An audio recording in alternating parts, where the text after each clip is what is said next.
My name is Bob Graveline. Today we're going to talk about some of these early missiles that were launched at Cape Canaveral and give you an idea of the role that they played in the world. We're going to start with the Polaris missile.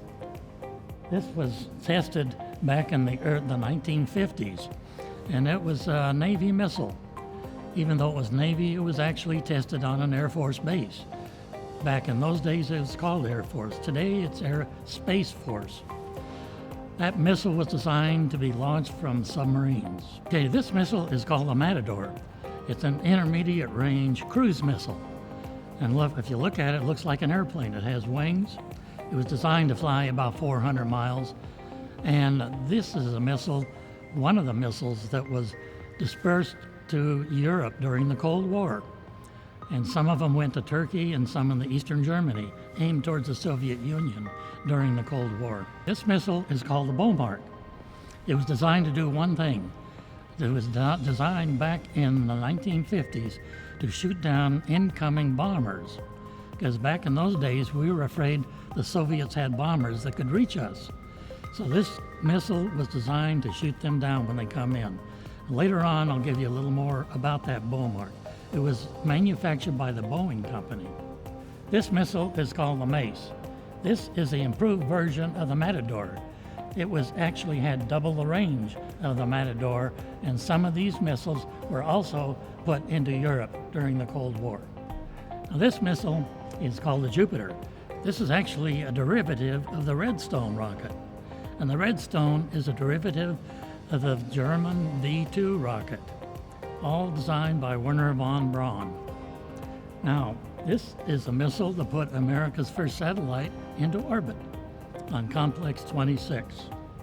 Okay, this missile is called the Atlas. This was designed back in the 1950s, 60s, and it was also the workhorse in the 1960s. It put most of America's satellites into orbit. Now, this is a unique missile. Most of the missiles were made out of aluminum alloy, but not the Atlas. It was made of stainless steel, as thin as a dime. But it had a major problem. It had a tendency to corrode. This missile was manufactured in San Diego. There was a chemical company in San Diego that worked on many, many formulas to protect the Atlas. They finally found one that worked, and it was so good, they put it on the market. And everybody has some of that. It's called WD-40. Now, what does that stand for? WD, water displacement. And what is a 40? The 40th try. Okay, this missile is called a Snark. And if you look at it, it looks like an airplane, and that's what it was.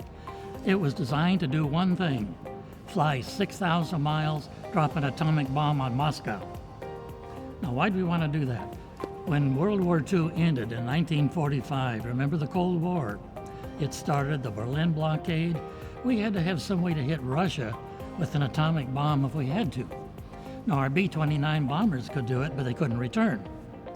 So the government asked Northrop to design this cruise missile that could do that job without a pilot.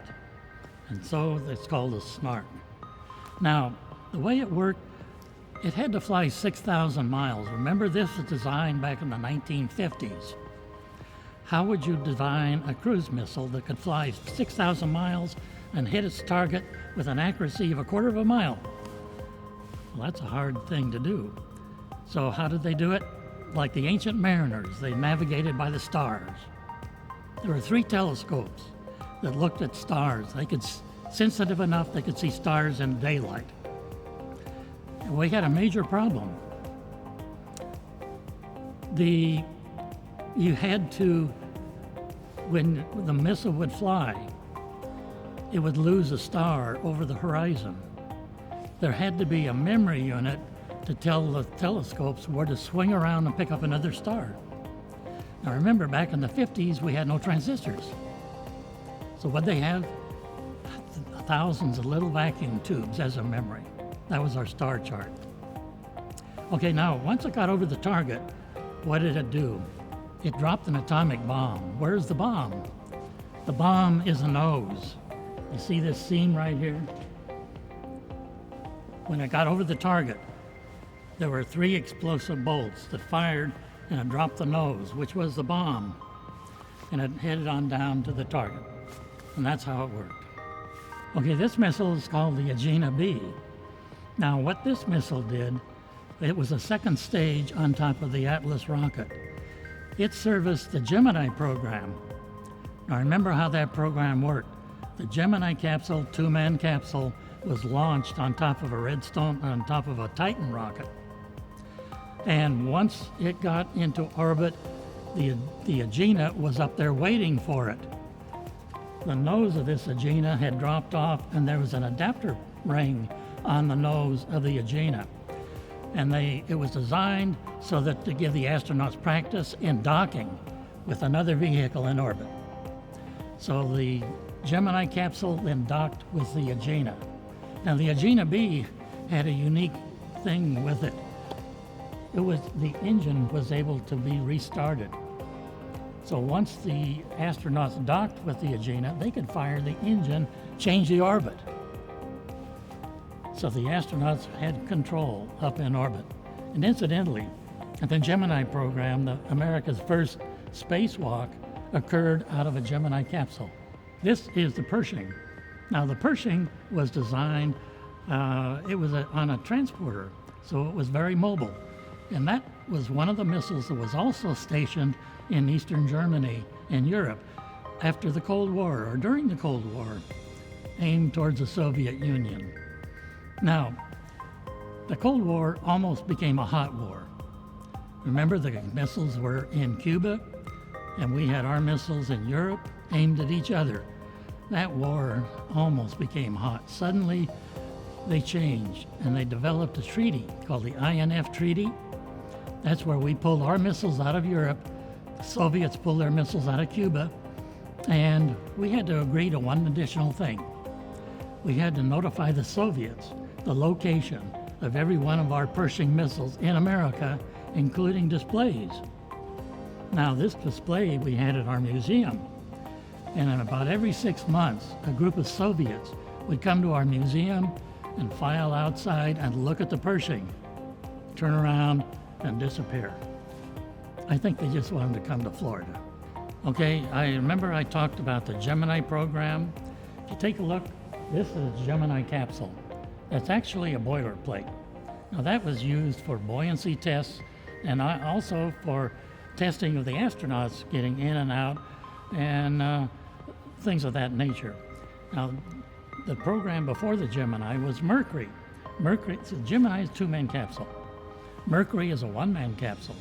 We have a Mercury capsule in our museum, and that was also used as a buoyancy test. Okay, this is called the Hound Dog. Actually, what this is a standoff cruise missile. It was designed for the B-52 bombers to carry one under each wing. And as the B-52 flew to the target, a couple hundred miles short of the target, it would launch the Hound Dogs, which would go on ahead and take out all the defensive to protect the B-52 as it came over the target.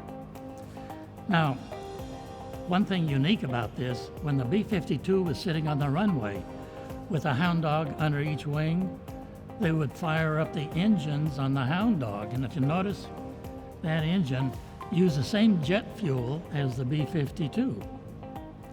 So it was used to push that B-52, give it additional thrust to get it into the air. Once it was airborne, they would shut the engines off and then fly on. There was one particular test flight where they took off, went to the target, it was just a test, turned around, they didn't launch the Hound Dogs. They landed with the Hound Dogs, but they couldn't get the B-52 stopped. And the pilot kept wondering why. He put the brakes on and then discovered they left the engines on the Hound Dogs running. So that told them they better turn those engines off. Okay, all these missiles that we talked about are located in Hangar C. And this is right on Cape Canaveral. Hangar C was the very first hangar built on Cape Canaveral back in 1953. Now, if this is Hangar C, where's A and B? It's down about 20 miles south of here at Patrick Air Force Base. Today, it's now called Patrick Space Force Base. Now, Back in 1952, I was scheduled to come in here to work. I could not get in here because Werner von Braun was in here with his V-2 rockets. Who is Werner von Braun? He is the guy that developed the Redstone, the V-2 rocket for Germany, Redstone, the Jupiter, and he also put us on the moon with a gigantic Saturn V rocket.